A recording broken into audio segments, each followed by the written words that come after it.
Assalamu alaikum. Let's cook.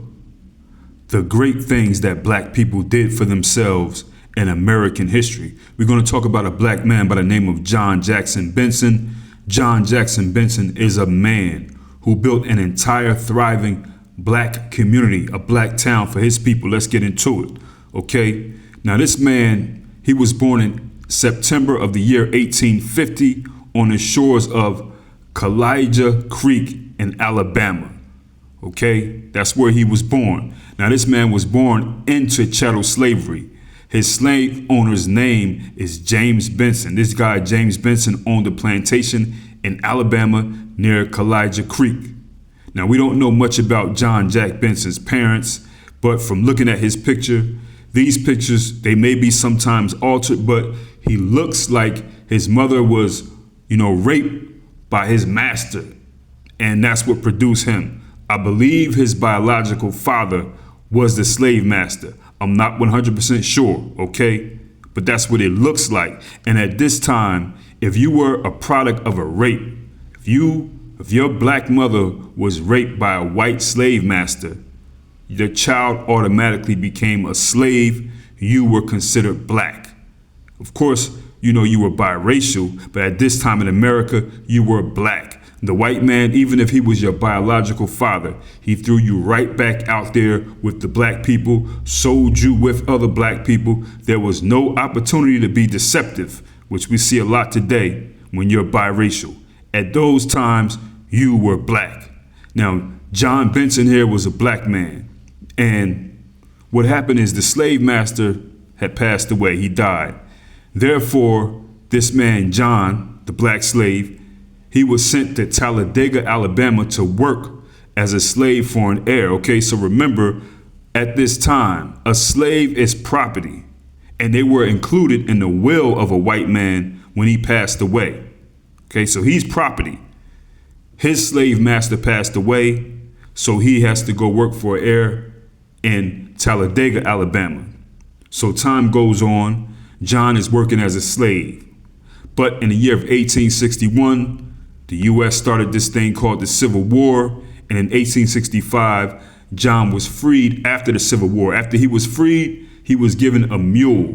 Now, he was given this mule because Congress passed the Confiscation Act of 1861. This is when Union generals will often confiscate property from rebels after a battle, and they would give it to free slaves. So that's how John has a mule now, okay? So from now on, John is a free man from the plantation, you could say.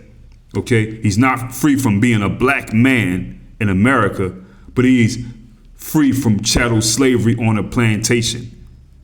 Now, what he does next, right? This man, John, he remembers that his mother had a baby girl. He has a sister.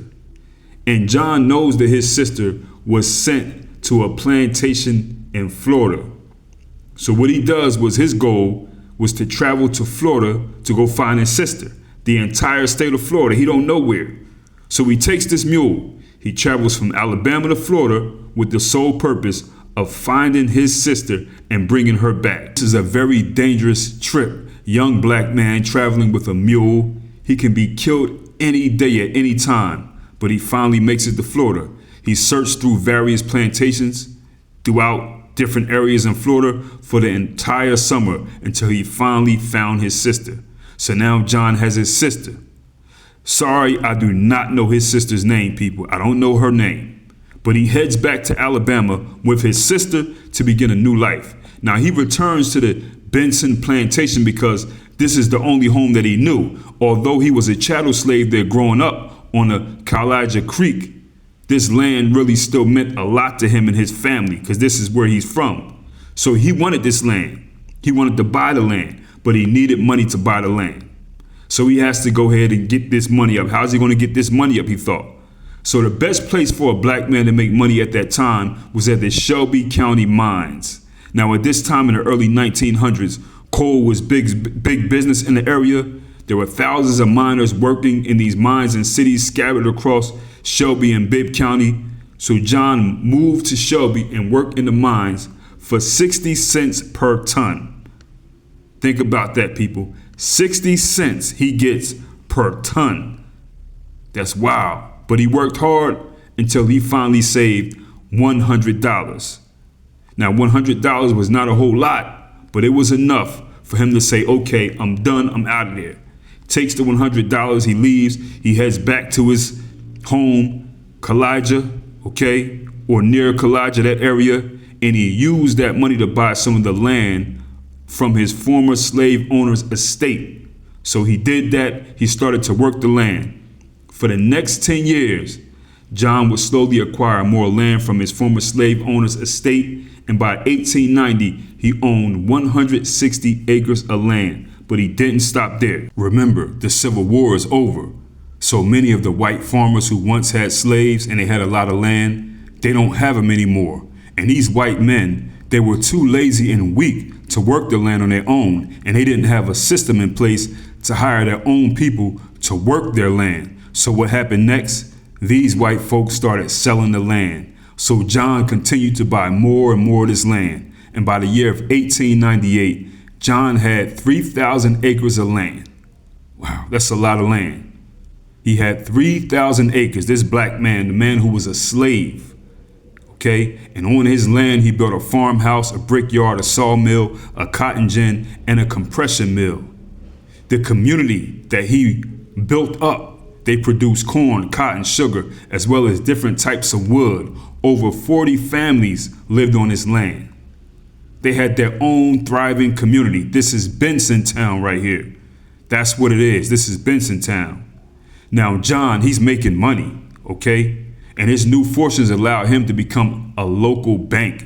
He would begin bankrolling mortgages for white and black buyers, as well as lending money to people. I mean, white people now would come to him to borrow money. He lent it out to his own people. You know, he lent it out to white. Imagine that. Imagine that. This man was just a slave, a chattel slave, and now he's already lending money to white people. He was a rich and powerful man. He already had generational wealth, the land, the money. All three of his children, they would receive a college education, which was very rare for a black family in the late 1800s. John Benson, he had a son named William E. Benson, or Will, he called him. This son was born in the year 1873, and this is the son who would continue to build on his father's legacy. William Benson, his son, he grew up watching his father build the community. Growing up, he seen the stuff that his father was doing. He was impressed. So it was only natural for William to be inspired by his dad and following his footsteps.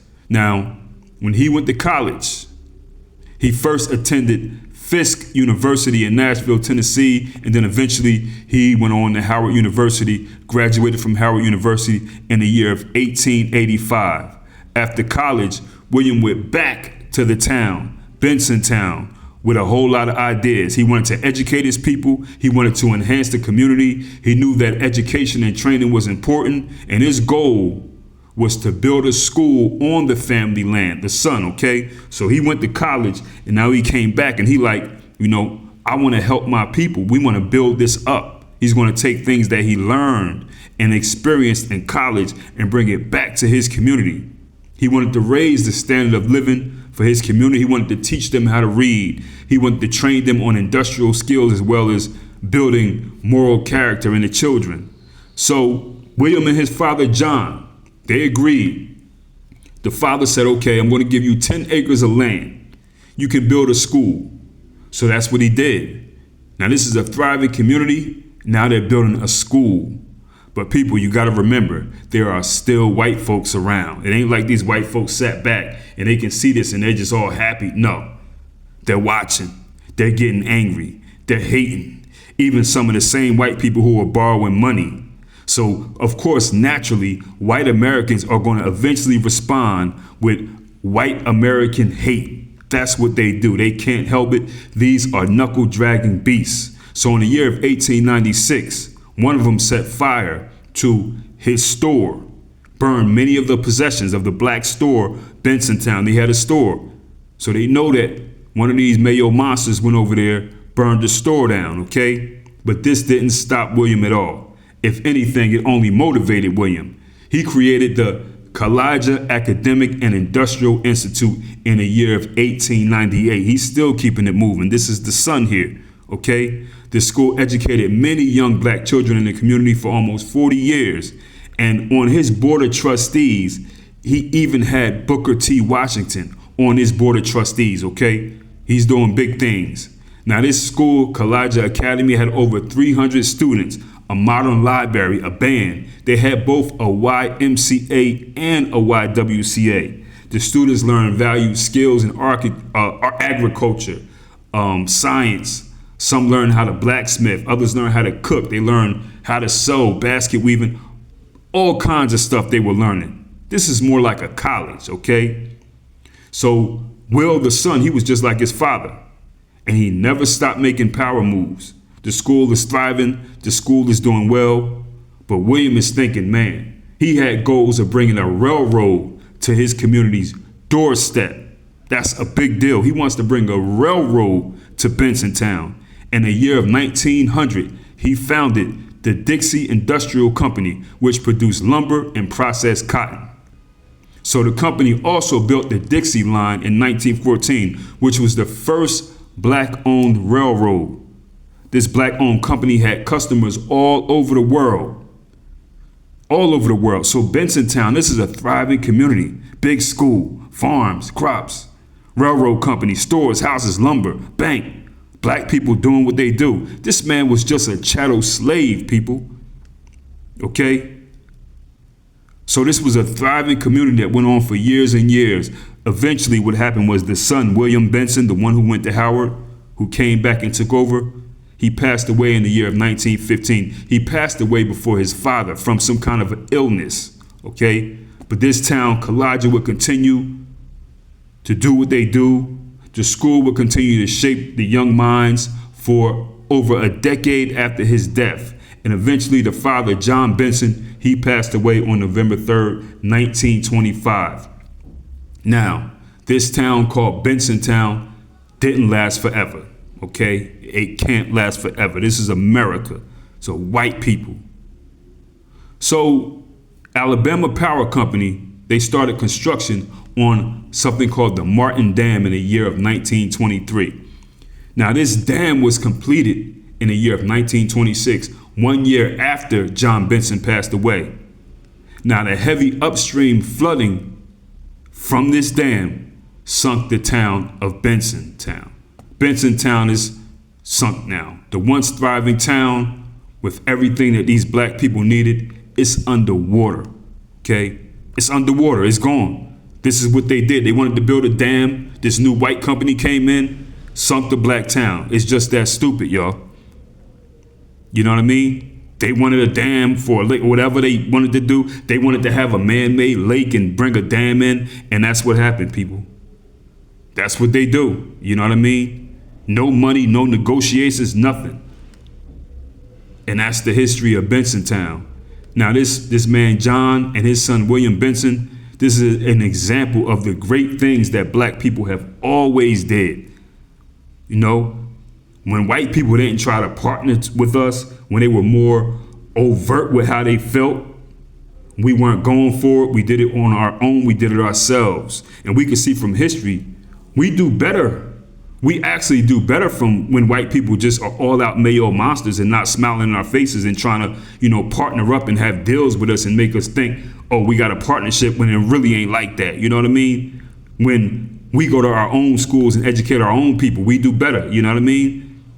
This Mayo monsterism, this crackerism comes in, and we got a bunch of Negro bots now who are thinking totally different, you know? But this is one of the once many thriving black communities in America that are underwater, people. This is American history. This is not the only one. Underwater. Believe it or not, this was like their form of gentrification back in the day. Back then, they'll just flood the town, or they'll just get a white woman to lie and say that a black man who owned the farm or had a lot of money tried to rape her, which gave them an excuse to come in and tear the town down, burn it down, and snatch everything. That was their form of gentrification. You know, they were just straight blunt and cold like that. Now they just send, now when they want to gentrify, whatever, they just send some shine bone buck dancing black Greek mayor politician in, you know, that's going to give about 30 black people a decent job. have all the black folks get happy, vote for him, and then that same mayor is working to push them out.